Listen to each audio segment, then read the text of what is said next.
¿Cuántas veces hemos sido los arquitectos de nuestras propias excusas? Es una pregunta que encontré en uno de los textos para hoy y me dejó cao. Porque, a ver, es fácil tener disciplina cuando todo va bien, pero la que de verdad forja el carácter, la que cuenta, esa aparece cuando cada fibra de tu cuerpo te suplica rendirte. Es que esa es la madre del cordero. Ahí es donde se juega el partido de verdad, no en los días buenos. Y es el punto de partida perfecto para el análisis que tenemos entre manos hoy. Totalmente. Porque hoy vamos a hacer algo que me parece fascinante. Vamos a conectar los puntos entre esa disciplina interna, la creencia casi tozuda en uno mismo, y algo tan terrenal como construir una estructura económica que no se venga abajo con el primer soplo de viento. Una mezcla curiosa, la verdad. A 2026. Y por otro, reflexiones de gigantes como Les Brown o Jim Rohn sobre la psicología del éxito. Es que es una combinación potentísima, porque pasas de lo de dentro, de la cabeza, a lo de fuera, a la estructura que te salva los muebles. Es como combinar el motor con el chasis del coche. La misión es destilar un plan de acción real que no se quede en la frase motivacional de una taza, ¿sabes? Claro, que encienda un motor interno de verdad, que no dependa de las circunstancias. Eso es, y a la vez que construyas arquitectura que proteja nuestros sueños. Venga, pues vamos a meterle mano a ese motor. Hay una idea en los textos que parece la pieza clave, como el interruptor principal, antes de cualquier plan, de cualquier estrategia. Se insiste en que hay una creencia que lo cambia todo y que a menudo lo que nos frena no es la falta de dinero. No lo es. Fíjate, Les Brown lo simplifica de una manera que casi asusta. El primerísimo paso, antes de nada, es ser capaz de decirse a uno mismo, es posible. Ya está. ¿Solo eso? Sin más. No tienes que saber el cómo, ni tener un plan de 20 páginas. Solo esa afirmación empieza a reprogramar nuestro sistema de creencias, que al final no es más que un reflejo de lo que creemos merecer.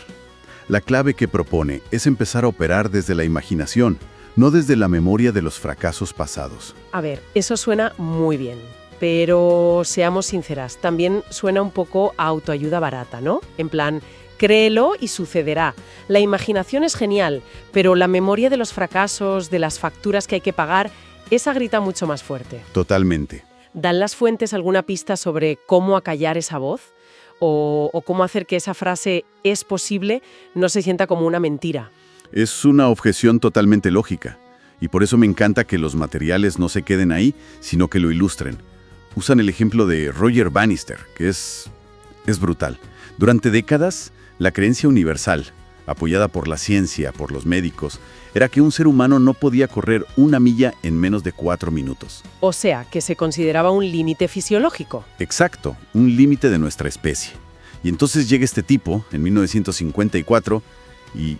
bueno, lo hace. ¿Y lo rompe? Lo rompe. Pero lo fascinante no es solo eso. Lo verdaderamente increíble es lo que pasó después. En el año siguiente, 37 corredores más rompieron la barrera de los 4 minutos. ¿37? Y al siguiente, 300 más. O sea, ¿qué pasó? ¿La humanidad evolucionó genéticamente en 2 años? No. Lo que se rompió no fue una barrera física, fue una barrera mental colectiva. Claro.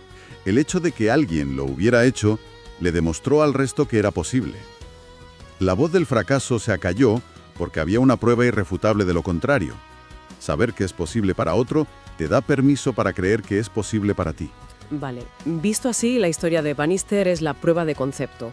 Una vez que tu cerebro acepta que algo no es imposible, el cómo empieza a aparecer.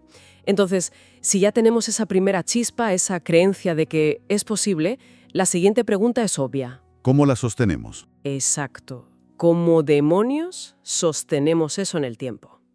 Porque la motivación del primer día es muy fácil, pero al tercero, el sofá y Netflix siempre ganan. Y aquí entra la disciplina. Y aquí es donde... aquí es donde tenemos que darle la vuelta a la palabra. Porque disciplina suena a castigo, a sargento, a algo restrictivo. Y los textos de Luis David la Antigua proponen justo lo contrario. ¿Qué es? La disciplina no es una restricción, es el puente que te lleva a la libertad. Piénsalo. La persona indisciplinada es esclava. Esclava de sus estados de ánimo, de sus antojos, del clima. ¿De lo que le apetece en cada momento? ¿No tiene el control? Ninguno. Es una idea que da vértigo. Y conecta directamente con esa frase tan famosa de Jim Rohn que recogen los materiales. Todos debemos sufrir uno de dos dolores, el dolor de la disciplina o el dolor del arrepentimiento. La hemos oído 1000 veces, pero cuando te paras a analizarla, es demoledora. Es que es la lección fundamental de cada día, porque el dolor de la disciplina, levantarte media hora antes, hacer esa llamada que no te apetece, ese dolor pesa gramos. Es agudo, momentáneo, pero al final del día se convierte en orgullo, en respeto por ti mismo. Y el arrepentimiento. El arrepentimiento, en cambio, el arrepentimiento por no haberlo intentado, por haber dejado morir ese sueño, esa es una carga que pesa toneladas. Y lo peor es que cada año que pasa pesa más. O sea, no eliges entre dolor o placer, eliges qué tipo de dolor vas a llevar contigo. Uf, qué potente. Vale, digamos que hemos interiorizado esto, tenemos el motor encendido. Creemos que es posible y entendemos que la disciplina es nuestra aliada. Pero un motor potentísimo, sin un buen coche, no va a ninguna parte. Y aquí es donde pasamos a la estrategia, a la arquitectura. Al mapa. Al mapa, exacto, porque tener la mentalidad correcta sin un plan en el mundo de hoy es casi un suicidio financiero. Y el manual que analizamos es muy claro sobre esto, ¿verdad? Clarísimo. Describe el contexto de 2026 como un entorno donde la volatilidad es la nueva normalidad. La inteligencia artificial no es que vaya a reemplazar trabajos, es que ya lo está haciendo. Depender de una sola cosa es una locura. Y para explicarlo, usa un principio estratégico que es oro puro. ¿Cuál? La concentración es vulnerabilidad extrema. La diversificación es supervivencia inteligente. Para ilustrarlo, pone el ejemplo de la economía de Venezuela y su dependencia casi total del petróleo, dejando muy claro que la lección no es política, sino una clase magistral sobre el riesgo. Claro, es el peligro de tener todos los huevos en la misma cesta. Tu único trabajo, tu única habilidad, tu único cliente. Es una vulnerabilidad invisible hasta que la cesta se cae. Y entonces ya es demasiado tarde. Para evitar ese colapso, el manual propone lo que llama el framework de los 4 pilares. La analogía es buenísima. La de la mesa. Es como una mesa de 4 patas. Si una pata falla o se tambalea un poco, la mesa sigue en pie, sigue siendo funcional. Es una imagen muy visual de la resiliencia. Vale, la idea es genial, pero seamos sinceros. La mayoría de la gente está a duras penas aguantando con una sola pata, la del sueldo. Y a veces esa pata es bastante inestable. ¿Por dónde demonios se empieza a construir las otras 3 sin que se te caiga todo encima? Desglosemos esos pilares. Esa es la pregunta del millón, y el manual lo aborda de forma muy práctica. El pilar 1 es precisamente esa pata que casi todo el mundo tiene. El ingreso activo estable. Es tu empleo, tu negocio principal, el suelo. Pero ojo, el objetivo no es solo que te dé para pagar las facturas. ¿Hay un objetivo específico? Sí, que cubra el 100% de tus gastos básicos, más un 20% extra para ahorro e inversión. Y para fortalecer esta pata, 2 acciones clave. Una, obsesionarte con volverte indispensable en tu trabajo. Y la segunda, y esto no es negociable, crear un fondo de emergencia de entre 3 y 6 meses de gastos. Esa es tu red de seguridad psicológica. Te da paz para construir lo demás. Entendido. Asegurar la pata principal. Tiene toda la lógica. ¿Y el segundo pilar? Aquí es donde la cosa se pone interesante, ¿no? Aquí es donde empieza el camino a la libertad de tiempo. El pilar 2 es el ingreso pasivo o semipasivo. Su objetivo es empezar a desacoplar la relación directa entre tu tiempo y tu dinero. El manual propone una meta ambiciosa pero alcanzable. Que en 2 o 3 años este pilar cubra al menos el 30% de los gastos. A ver, para un momento. El tema del ingreso pasivo suena increíble, pero para mucha gente, y me incluyo, suena a humo, a estafa de gurú de internet que te vende un curso. ¿Qué propone el manual? Que sea realista, algo que una persona normal pueda empezar a construir sin tener un dineral para invertir. Totalmente de acuerdo. El término está muy manoseado. Por eso el manual lo desglosa en opciones muy concretas, yendo de lo más accesible a lo más complejo. En el lado accesible, por ejemplo, habla de crear contenido digital que genere regalías, un ebook, un curso online sencillo, o el marketing de afiliación bien hecho, recomendando productos que de verdad usas. Cosas que puedes empezar con tiempo más que con dinero. Exacto.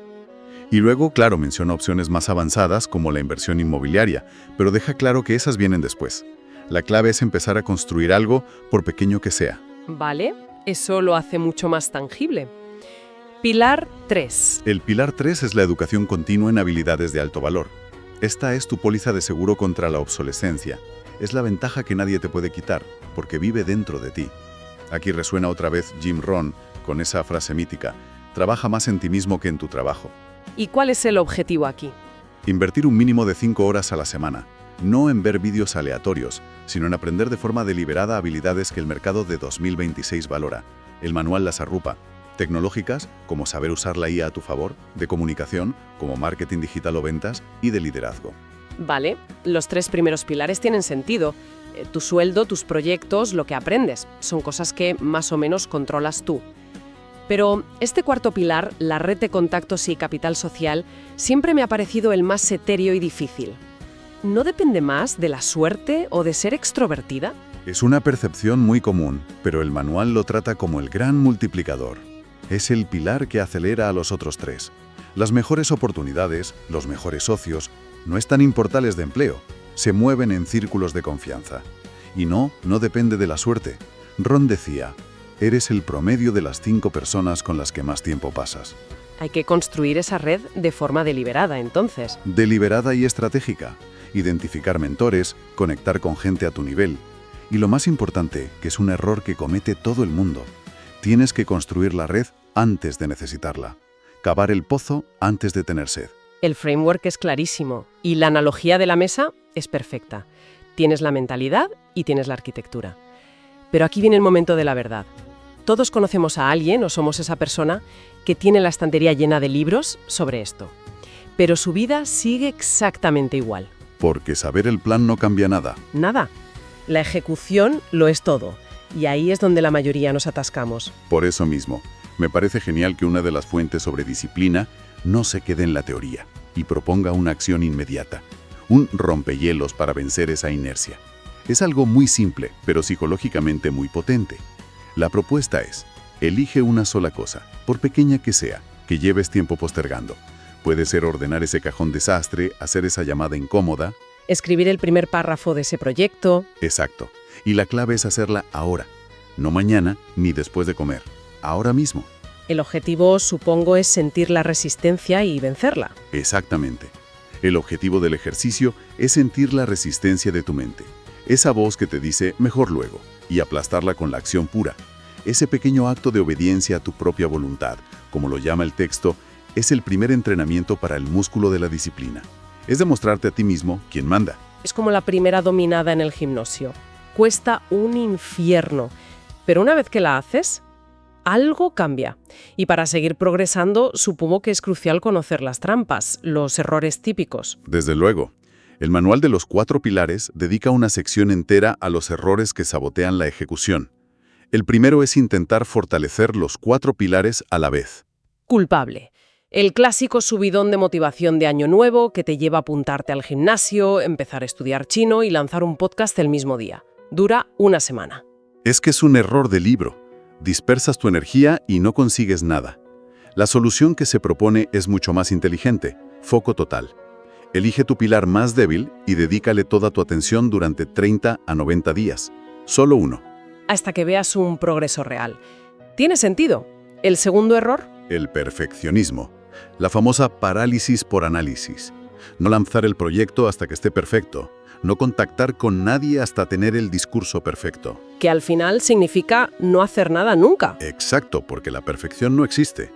La solución aquí es abrazar la acción imperfecta, que como dice el manual, siempre es mejor que la perfección imaginada.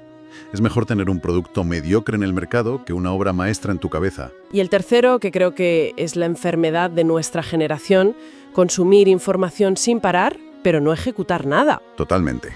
Hubo una época en la que me pasaba el día escuchando podcasts y viendo vídeos sobre productividad. Me sentía súper productivo. Pero mi lista de tareas seguía igual. Me había vuelto un experto en la teoría de hacer cosas, pero un novato en hacerlas.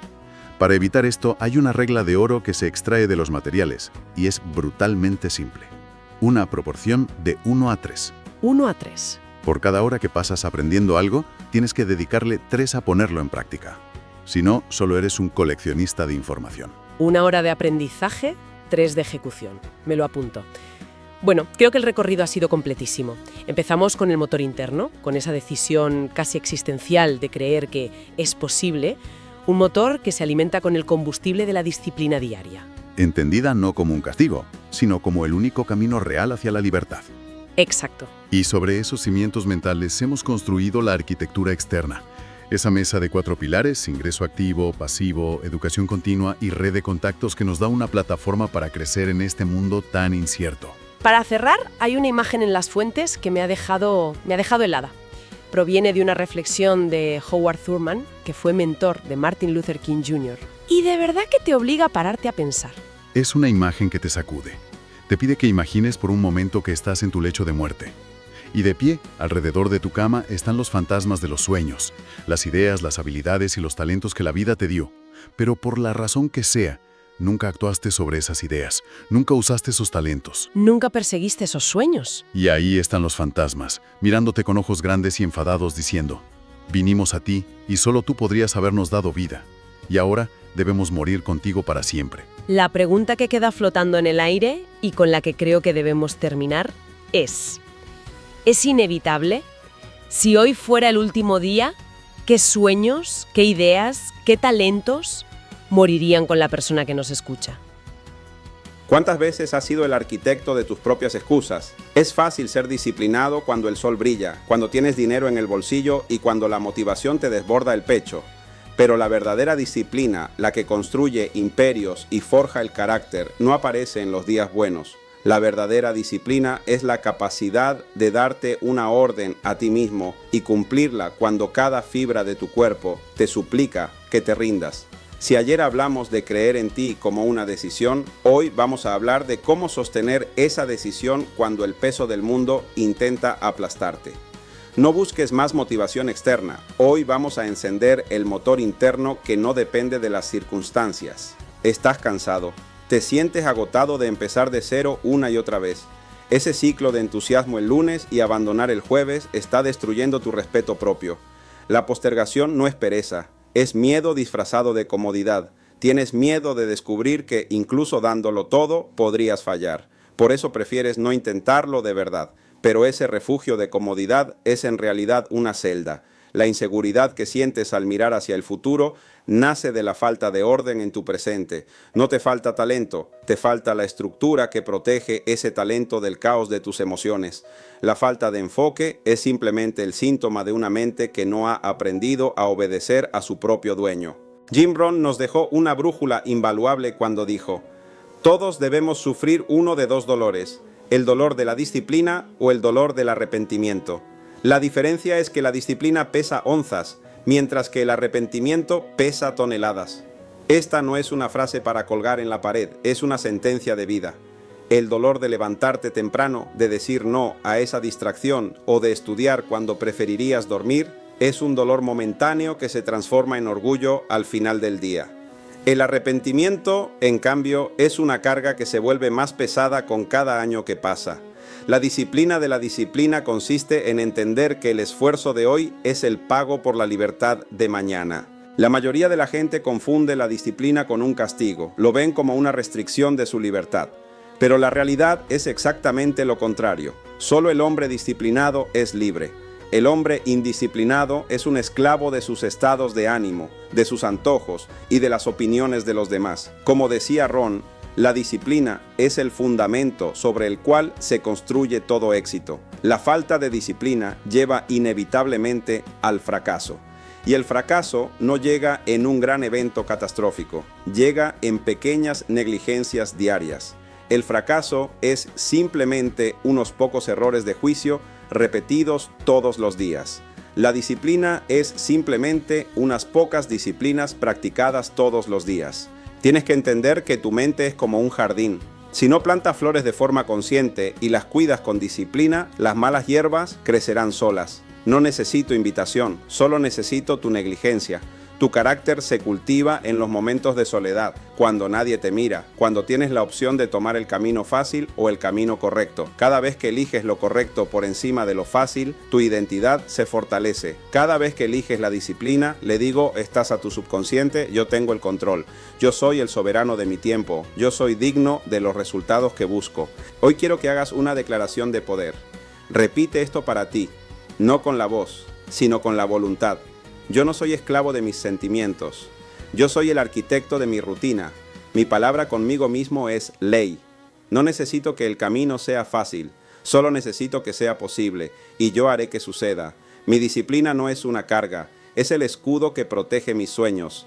Soy una persona que termina lo que empieza. Soy una persona que encuentra el camino o lo construye. Mi valor no depende de mi éxito, pero mi éxito es la consecuencia inevitable de mi integridad. Para llevar esto a la acción hoy mismo, no intentes cambiar tu vida entera en una tarde. La disciplina se entrena como un músculo. Elige una actividad que sepas que debes hacer, pero que has estado postergando. Puede ser algo tan pequeño como organizar tu escritorio o hacer esa llamada incómoda. Hazlo ahora. No cuando termine este video, no después del café. Hazlo ahora. Siente la resistencia de tu mente y véncela con la acción pura. Ese pequeño acto de obediencia a tu propia voluntad es el primer paso para convertirte en un maestro de la disciplina. Recuerda que estamos en una serie diaria. Lo que construimos ayer con la autoestima, lo protegemos hoy con la disciplina. No dejes que esta información se evapore. El conocimiento sin aplicación es el principio de la frustración. Mañana daremos el siguiente paso para blindar tu mente contra la mediocridad. Pero ese paso solo tendrá sentido si hoy cumples con tu pequeña victoria. Protege tu jardín, cuida tus promesas y no permitas que el ruido del mundo te distraiga de tu propósito superior. Nos vemos mañana en el universo de ideas. A ver, es muy fácil mantener el rumbo cuando todo va bien, cuando el sol brilla y la motivación, bueno, parece que nos desborda. Pero, ¿qué pasa cuando todo, absolutamente todo, nos empuja a rendirnos? Hoy vamos a analizar justo eso, cómo sostener nuestras decisiones en plena tormenta, cómo encender ese motor interno que no depende para nada de las circunstancias. Y esta es la pregunta del millón, ¿verdad? Porque en los días fáciles lo que tenemos es inercia, pura inercia, no disciplina. Cualquiera puede seguir remando cuando el viento sopla a favor. El verdadero desafío, donde de verdad se crece, aparece en medio de la tempestad. Y aquí, justo aquí, está la definición de verdad. La disciplina es esa capacidad de darnos una orden a nosotros mismos y sencillamente cumplirla. Es esa voz interior que, en medio del agotamiento y de la duda, te susurra un poco más. Es al final el único puente que conecta lo que somos hoy con lo que queremos llegar a ser mañana. Muy bien, vamos a meternos de lleno en el meollo del asunto, porque antes de construir nada hay que diagnosticar cuál es la raíz real de la falta de disciplina. Y ojo, porque a menudo la respuesta no es la que parece a simple vista. Este ciclo es que es agotadora, ¿que sí? Empezar una y otra vez con esa energía del lunes que se va desvaneciendo para el miércoles por la tarde. Este patrón no solo nos deja exactamente en el mismo sitio, sino que va minando, poco a poco, la confianza en nuestra propia palabra. Y aquí es donde la cosa se pone interesante, porque esto replantea por completo lo que entendemos por procrastinación. No es un defecto de carácter, no es ser un vago, es un mecanismo de defensa. Nuestro cerebro prefiere la falsa seguridad de no haberlo intentado de verdad al posible dolor de haberlo dado todo y aún así no conseguirlo. Y este punto es absolutamente crucial. Esa aparente seguridad de posponer las cosas, de quedarse en lo conocido, no es libertad, para nada. Es una prisión invisible que nos impide crecer.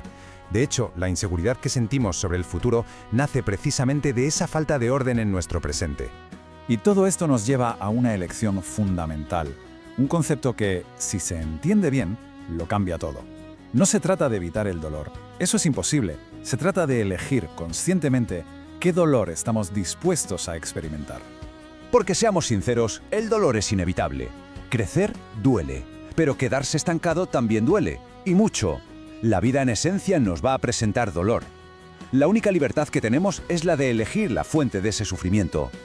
Mirad, esta frase de Jim Rohn no es solo una cita para poner en una taza. Es una sentencia de vida, es una ley fundamental de la existencia.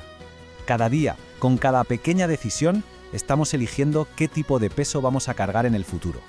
Esta comparativa lo deja clarísimo. El dolor de la disciplina es agudo, sí, pero es breve. Madrugar un poco más, hacer esa llamada que no apetece, estudiar esa hora extra, duele en el momento, pero al final del día se transforma en orgullo.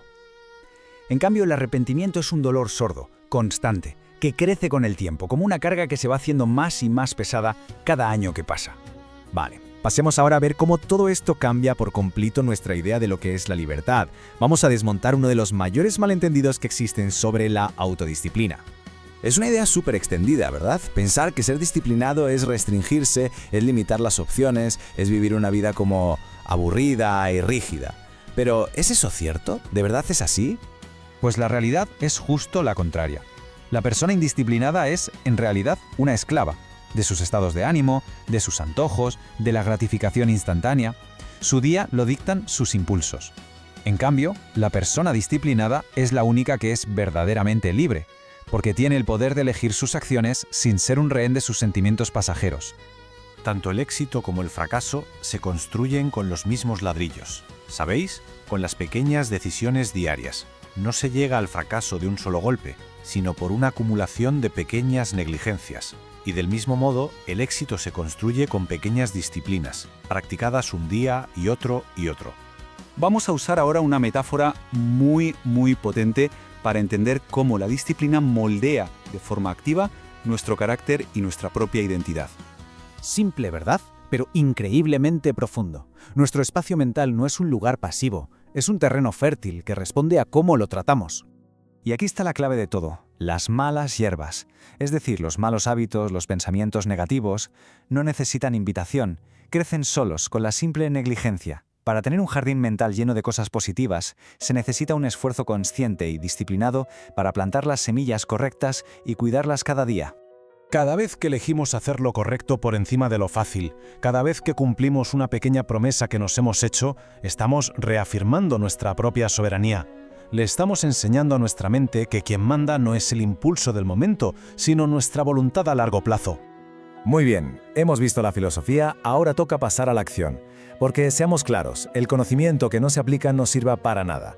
Así que, ¿cómo se empieza a construir este músculo hoy mismo? No se trata de cambiar toda una vida de la noche a la mañana. Eso es abrumador y no funciona. Se trata de hacer una sola repetición, de empezar con una pequeña victoria para generar algo de impulso. Este es el plan de acción. Inmediato. No para después, no para mañana. Para ahora mismo.